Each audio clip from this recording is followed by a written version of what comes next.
Bueno, buenas tardes a todas. Estamos acá tratando de no perder más tiempo, poder adelantar un poco de contenidos. Estamos en situaciones complicadas este año, peores que años anteriores, así que por ahí esto no sea la primera vez que hagamos esto. Esperemos que sí, que sea la primera y la última y que podamos continuar. Si se escuchan ruidos y todas esas cosas, estoy en mi casa y bueno, hay niños dando vuelta y niñas, así que espero sepan disculpar. Bueno, hoy les vamos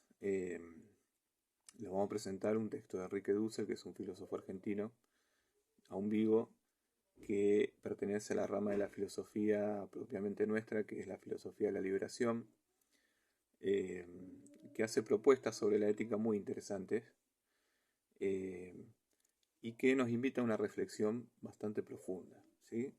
El texto es complejo, es un fragmento, lo vamos a explicar, y nos tiene que servir, a diferencia de Kant y Aristóteles, eh, que proponían, Kant y Aristóteles proponían básicamente formas o esquemas para poder resolver temas como qué es una buena acción, cómo se construye, cómo llevarla adelante, etc. Cuando hablamos de lo bueno y de lo malo, qué es la virtud y cómo lograrla en el caso de Aristóteles.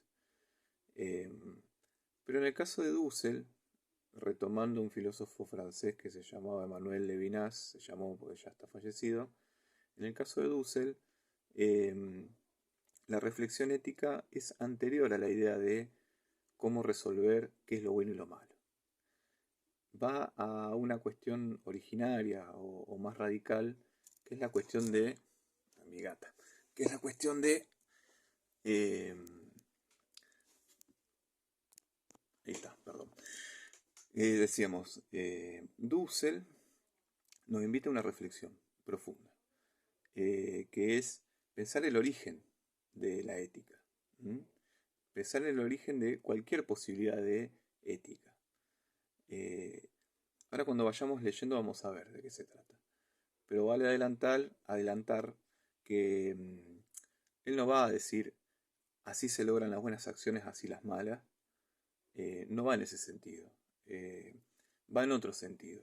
Va en el sentido de por ahí despojarnos de las creencias que tenemos acerca de que ya sabemos lo que es lo bueno y lo malo, o que hay fórmulas para eso.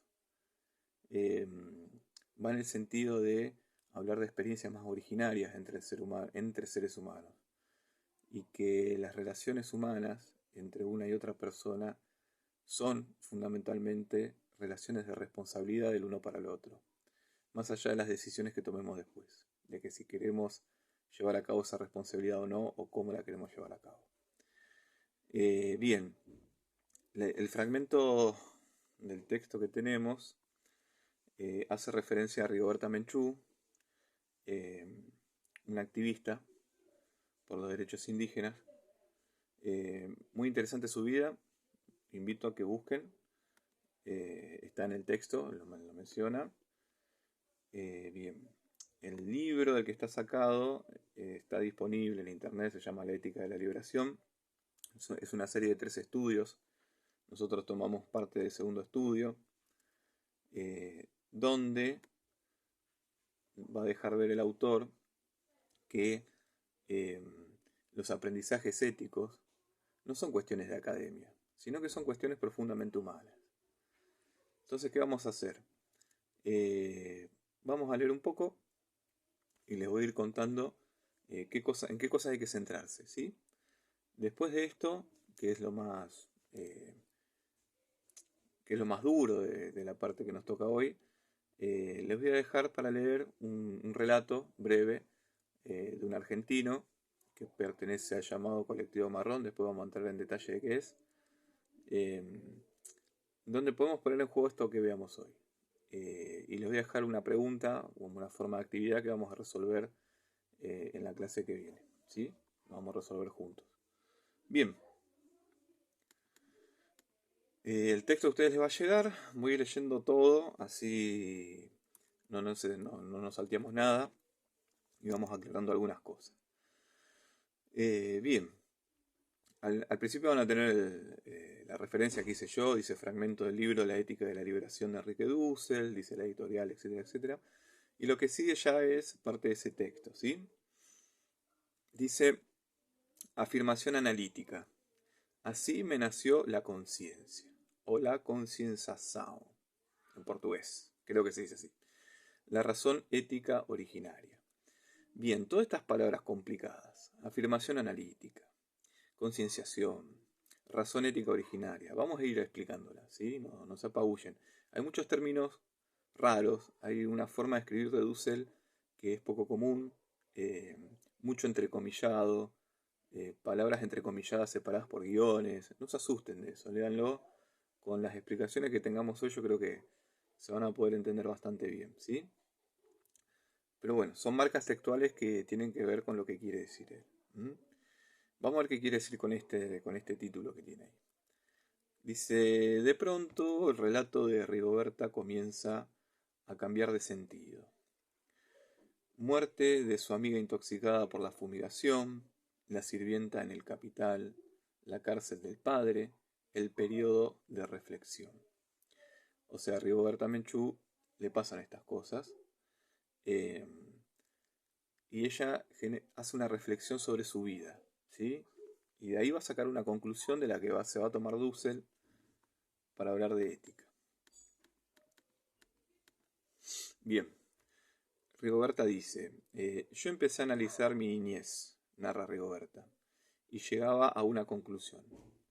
Yo no tuve niñez, no tuve infancia, no tuve escuela, no tuve suficiente comida para crecer, no tuve nada.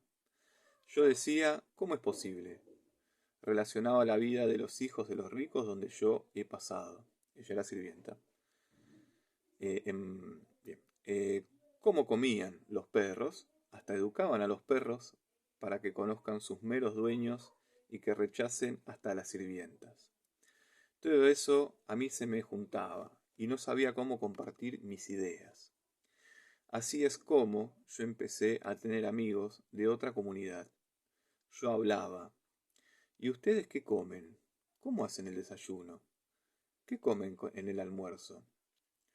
Yo puedo decir, no tuve un colegio para mi formación política. Fíjense esto, ¿no? No tuve un colegio para mi formación política, sino que mi misma experiencia traté de convertirla en una situación general de todo el pueblo.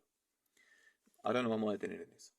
Me daba alegría cuando me di cuenta exactamente de que el problema no era solo mi problema, que había ricos y había pobres, que los ricos explotaban a los pobres, nuestro sudor, nuestro trabajo, por eso eran cada vez más ricos. Luego, el hecho de que no nos escucharan era un despacho, que teníamos que hincarnos ante las autoridades era parte de toda la discriminación que vivíamos los indios.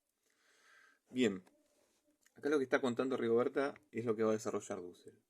Ella no tuvo academia, ella era una activista. No tuvo academia para su formación y para tomar conciencia de la situación en la que estaba en el mundo, sino que lo hizo hablando con otros, en un diálogo. En un diálogo y en un verse cara a cara y reunirse, ¿sí? Tomemos esas cosas. El cara a cara es algo que vamos a mencionar mucho, el reunirse y la palabra. Cara a cara, reunirse y palabra son como los elementos que pueden desarrollar, o mejor dicho, son los elementos constitutivos de una ética que es anterior a las cuestiones académicas, como venimos leyendo de Kant o de Aristóteles o de otros autores. Es una cuestión profundamente humana que no necesita tal vez de estudios para lograrlo o para llevarlo adelante. Bien, y Dussel dice, seguimos, narración real impresionante, merece ser leída en detalle.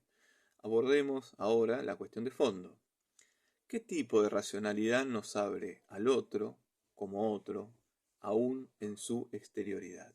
Complicado, ¿no? Antes, en y después de los momentos funcionales de los sistemas. Sistemas proposicionales, argumentativos o pragmáticos, textuales, políticos, económicos. Llamaremos razón ética originaria a un tipo específico de racionalidad. Leamos un texto de Levinas. Bien, está subrayado en el texto, ¿ven? En el texto dice, está subrayado lo que dice, llamaremos razón ética originaria a un tipo específico de racionalidad. Eso es importante. La propuesta de Dussel es esa. La ética originaria, razón ética originaria, a diferencia de las otras propuestas. ¿Qué hay que tener en cuenta acá? Vieron que otro está escrito con mayúscula. El término otro es un concepto propio de Manuel Levinas, que es lo que va a desarrollar posteriormente. El otro es la otra persona. También puede ser, bueno, esto ya entre paréntesis, también puede ser la naturaleza del otro. Pero en este caso vamos a hablar de la otra persona. Es la otra persona con mayúscula, ¿por qué? Porque siempre es alguien que yo no puedo captar o subsumir. Siempre es alguien, el otro, antes de todo lo que yo pueda pensar. Cuando miro a alguien de frente, a otra persona, sin emitir todavía un juicio sobre esa persona es alguien tan ajeno a mí o tan diferente que no lo puedo encasillar dentro de mis ideales, o de mi sistema de creencias, o de mis juicios o prejuicios. El otro se presenta como algo que no puedo subsumir bajo mis ideas, antes que yo las diga. Después por ahí sí, pero originariamente existe una relación que es anterior a mis ideales, a mi razonamiento, a mis juicios o a mis prejuicios, que es que el otro se me muestra como algo diferente a mí. Y en esa diferencia está la imposibilidad de aplicarle categorías. Por ejemplo, yo miro a una persona que no conozco la cara y no le puedo decir, sí puedo, pero antes de decírselo, yo siento que el otro me interpela o se presenta como otro diferente. Y después yo, para resolver esa situación, podría hablar del otro en algunos criterios, en algún sentido. Quiero dar un ejemplo, pero no sé si me va a salir. El otro, por ejemplo, yo puedo ir por la calle, supóngase que pasa esto. Yo voy por la calle caminando y hay una persona pidiendo moneda, un mendigo, alguien que está en situación de calle o necesidad. Que esté pidiendo, a mí me va a interpelar el otro, más allá de las ideas que yo tenga de las personas que piden en la calle. Me va a interpelar y va a generar como un lazo conmigo. Ese lazo es irremediable, yo no puedo evitar eso. Después yo puedo decir, por la educación que tuve, o por las circunstancias de la vida, o por mi forma de pensar, mi educación, lo que sea, puedo decir muchas cosas. Puedo decir, o que esta persona se vaya a trabajar, o pobre, mira la situación que está, todo lo que uno quiera. Uno puede dar los argumentos que quiera. Pero lo que no puedo evitar es que esa persona me interpele como alguien diferente y como alguien que me está llamando a tener un lazo con ella. Sea alguien que está pidiendo en la calle, sea alguien que no, sea alguien que me cruzo y miro, sea cualquier persona, en cualquier situación. Leamos lo que dice Levinas. La proximidad indica entonces una razón anterior a la tematización de la significación del sujeto pensante. Bastante raro, ¿no? Pero ahora lo vamos a explicar, no es tan difícil. Anterior al referirse a términos en el presente. Una razón preoriginaria, no procediendo de ninguna iniciativa del sujeto. Una razón anárquica. ¿Esto qué quiere decir? Proximidad es estar con el otro, o la otra, o quien sea. Esa proximidad es que tiene una razón preoriginaria. Anterior a cualquier cosa que yo diga sobre la otra persona, o piense, o razone, la proximidad me une a la otra persona. Y me genera un vínculo. Un vínculo que todavía no está tematizado. ¿Qué quiere decir? Que es un vínculo que todavía no pasa por el tamiz de mis ideas, de las ideas sociales, de los prejuicios o de lo que nos vincule. Después dice, una razón anterior al comienzo, anterior a todo presente. Y hay algo subrayado, pues, mi responsabilidad por el otro me mueve antes que toda decisión, antes que toda deliberación. Ese lazo entonces que yo tengo con una persona a la que me aproximo es un lazo de responsabilidad. La palabra responsabilidad quiere decir llevar una carga. ¿Mm? Res es cosa, ponsere, no me acuerdo cómo era bien el término, es llevar algo puesto, responsabilidad. ¿Mm? Llevar una carga. El otro me pone una carga cuando me mira o cuando está cerca mío. Esa carga existe antes de que yo pueda dar razones de si me hago cargo o no de eso. Cuando yo estoy en un aula, todos los niños o niñas que están ahí van a generar eso conmigo y con ustedes. Más allá de la idea que yo tenga de ellos o que pueda formarme de ellos, va a haber un lazo de responsabilidad, que es una carga que se me impone. Yo no elijo tenerlo o no, se me impone. Después, si yo soy una mala persona y no me quiero hacer cargo de eso, es otra cosa. Pero esa carga va a estar siempre. Es como una relación ética muy fundamental, ¿eh? Que es anterior a pensar qué es una buena o mala acción con la otra persona. Antes de pensar qué es una buena o mala acción con otra persona, yo ya tengo incorporada la cuestión de que la otra persona pone en mí una carga, una responsabilidad. ¿Mm? Después yo decido cómo llevo adelante esa responsabilidad. ¿Y qué pasa? Lo otro leanlo ustedes. Salteemos lo que queda del fragmento porque si no vamos a estar 3 horas acá. Voy a lo que dice Dussel. La razón ética originaria. Llamemos a esa responsabilidad así. Razón ética originaria. Es el momento primero racional, anterior a todo otro ejercicio de la razón, por lo que tenemos la experiencia o actualidad del otro antes de toda decisión, compromiso, expresión lingüística o comunicación a su respecto. Esto es lo fundamental y lo que hay que acordarse. Cuando hablemos de la propuesta de Dussel, o cuando se las pregunte en un trabajo o en el final o lo que sea, piensen en esto. Piensen que la razón ética originaria es esta experiencia que tenemos del otro, ese lazo de responsabilidad que el otro me carga y me une al otro u otra, que es anterior a la decisión que yo tomo sobre el otro, al compromiso no que exprese, y es anterior a lo que yo pueda decir del otro o la otra persona. Pongamos un ejemplo extremo. Si yo soy un xenófobo, un racista, un nazi, algo por el estilo, no importa que yo, bueno, sí importa, pero lo que quiero decir, antes de que yo tome la decisión de que, por ejemplo, no sé, soy xenófobo, digo, todos los extranjeros, paraguayos, bolivianos, chilenos, son inferiores a mí que soy argentino. Expresión racista, xenófoba. Antes de que yo diga eso, yo sentí un lazo de responsabilidad con esas personas. Y decido después llevarlo por ese lado. Pero no quiere decir que no existió el lazo de responsabilidad. El otro pone en mí la obligación de tener que decir algo sobre esa persona. ¿Mm? Se me impone el otro. Se me impone y yo tengo que resolver esa imposición. Si soy xenófobo, la resuelvo por la mala y por el mal camino. Pero eso se discute después. Para eso está la otra ética. La ética que nos va a hablar de cómo ejercer una buena o mala acción. La ética de Kant, Aristóteles y los demás. Pero esta reflexión va a: no puedo impedir el lazo con el otro. ¿Mm? Eso ténganlo muy presente. Nunca puedo impedir el lazo con el otro. Más allá de cómo lo resuelva. Bien, después dice, es la responsabilidad por el otro, a priori. A priori quiere decir antes de toda experiencia.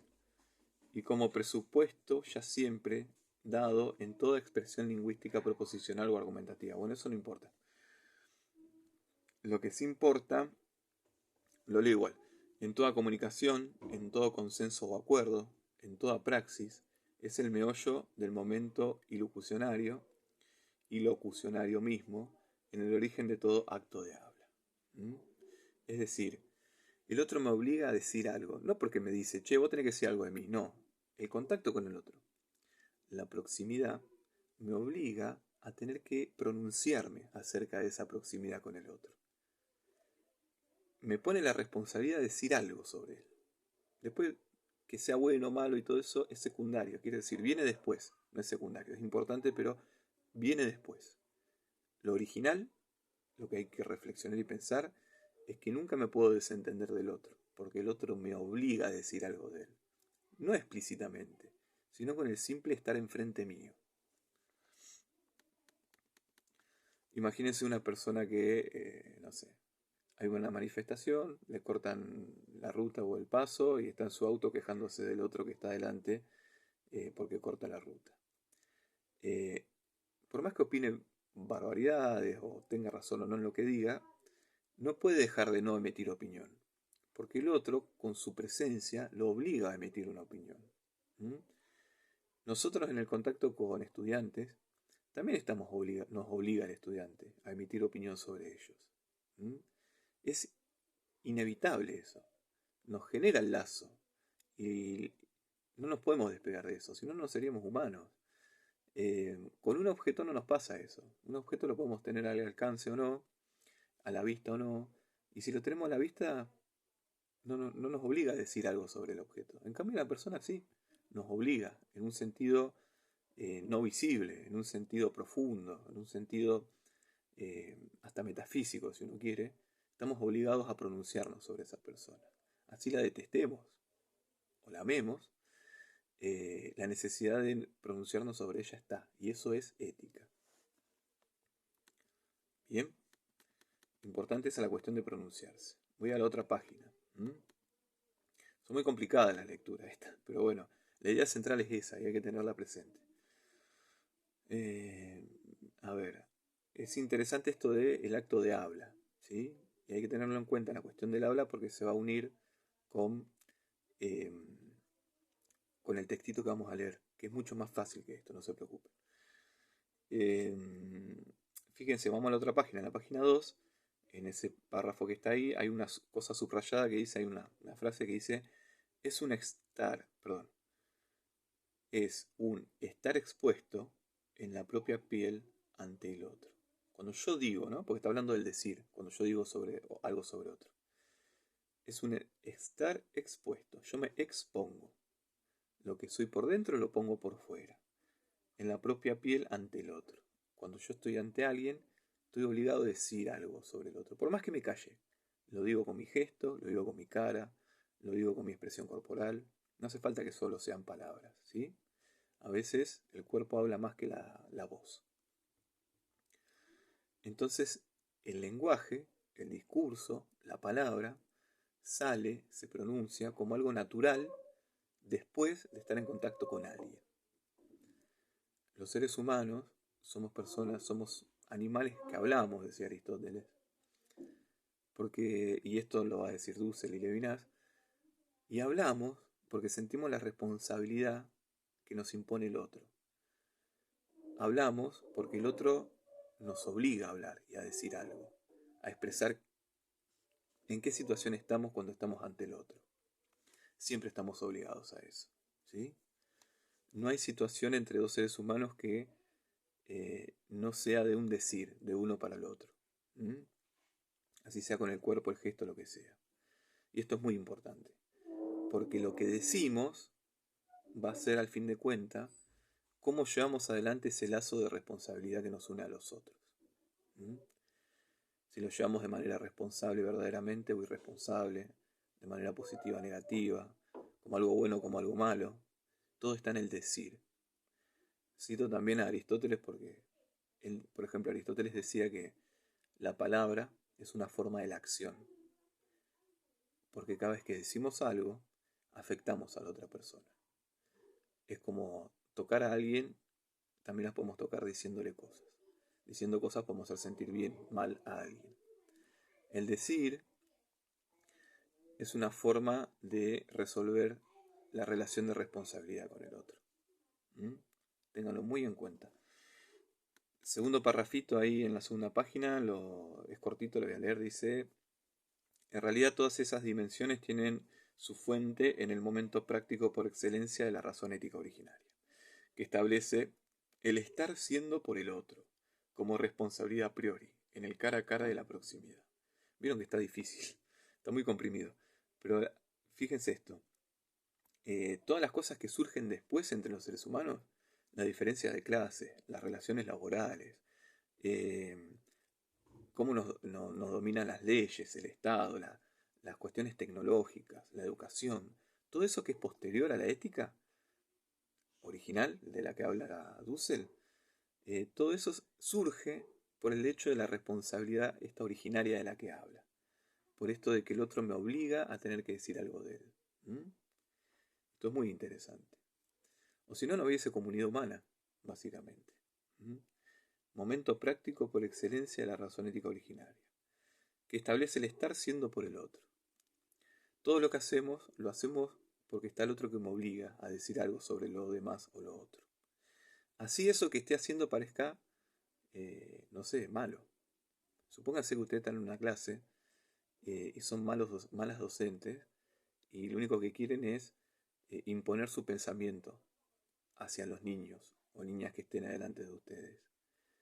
Sin embargo, eso es una respuesta a la responsabilidad que el otro impone ante mí.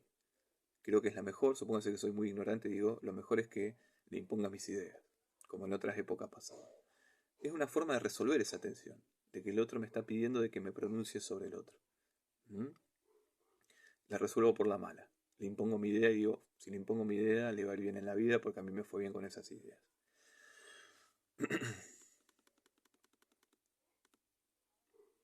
Bien, vamos a bajar un poco. Hay otra cita casi al final, la voy a leer. Tengan en cuenta lo subrayado y después igual lo vamos a retomar en clase y lo vemos. Esto es complicado, al principio uno está medio mareado y después va entrando en contexto. Voy a la cita, que es sobre Levinas. La ética, hasta el extremo de la exposición y la sensibilidad de una subjetividad ante otra, deviene moralidad, tan pronto como se mueve en el mundo político del impersonal tercero, el mundo del gobierno, de las instituciones, tribunales, prisiones, escuelas, comités, etc. Pero la norma no debe seguir inspirando y orientando el orden moral, pero la norma que debe seguir inspirando y orientando el orden moral es la norma ética de lo interhumano. Es por eso, bueno, y ahí va la filosofía, pero miren esto último, ¿no? Lo voy a subrayar que no está subrayado, así les queda esta idea de que, pero la norma que dice, más allá de que existan leyes, de que existan normas, de que exista la Constitución, el Estado, la escuela, todo lo que uno quiera, lo que no puede dejar de pasar, y lo que nunca deja de pasar, es que hay un orden de responsabilidad entre las personas, o mejor dicho, hay un orden interhumano que gobierna todas las cosas. Nunca puede pasar que el otro es un objeto para mí. Por más que quiera que así sea, nunca puede pasar. Hacer que el otro sea un objeto y no pensar que es alguien que me demanda una relación interhumana, más allá de quién sea el otro y lo que yo opine, es violencia y es el fin del diálogo y la comunicación. Si yo pienso que el otro es un objeto, ¿te acuerdan Kant que decía actuar bien es pensar que el otro es un fin en sí mismo, que tiene una voluntad, que quiere cosas, que es un ser humano? Si yo olvido que el otro es un ser humano, entonces lo que estoy haciendo es ejerciendo una violencia, anulándolo como ser humano. Y ahí ya no hay diálogo, y ahí lo interhumano y la intersubjetividad empieza a cortarse, y empiezan los problemas sociales. Tengan muy en cuenta eso. La norma que debe seguir inspirando y orientando el orden moral es la norma ética de lo interhumano. Nunca tenemos que olvidar eso. Lo interhumano es fundamental. Después viene todo lo otro. ¿Qué criterios voy a usar para resolver situaciones? ¿Qué marco teórico voy a usar para las clases? Pero lo que nunca me puedo olvidar es que hay un orden interhumano, que hay pequeños seres ahí delante mío que me están obligando a relacionarme con ellos, con su mirada, con su gesto, con su rostro, con su presencia. Bien, es un montón esto ya. Esto es para pensar. Después hay 2 o 3 párrafos más, léanlo si quieren. Sería bueno que lo hagan. Bueno, les dejo, esto se los envío por PDF. Lo retomamos, hagan preguntas, piensen esto que hablamos. Todo lo que no entendieron anoten y lo retomamos y lo profundizamos en la clase que viene. Y les dejo el textito del Lescano que es para pensar esto también. Es para pensar cómo en las relaciones interpersonales, éticas fundamentales, la palabra es lo que va a generar cierto tipo de lazos. Y cómo la palabra afecta, porque es una forma de la acción. Entonces, palabra, el otro, la responsabilidad, van a ser cosas fundamentales para un orden ético y moral, social y educativo, en el caso nuestro, que es lo que no importa. Así que bueno, son cosas para reflexionar. Bueno, ya está, yo creo que con esto es un montón. Tienen para leer y tienen para pensar, ¿sí? Bueno, les mando entonces esto, el texto del escano, que es muy cortito, y una breve consigna para que retomemos la clase que viene. Les mando un saludo y bueno, esperemos que la próxima sea presencial y sin paro.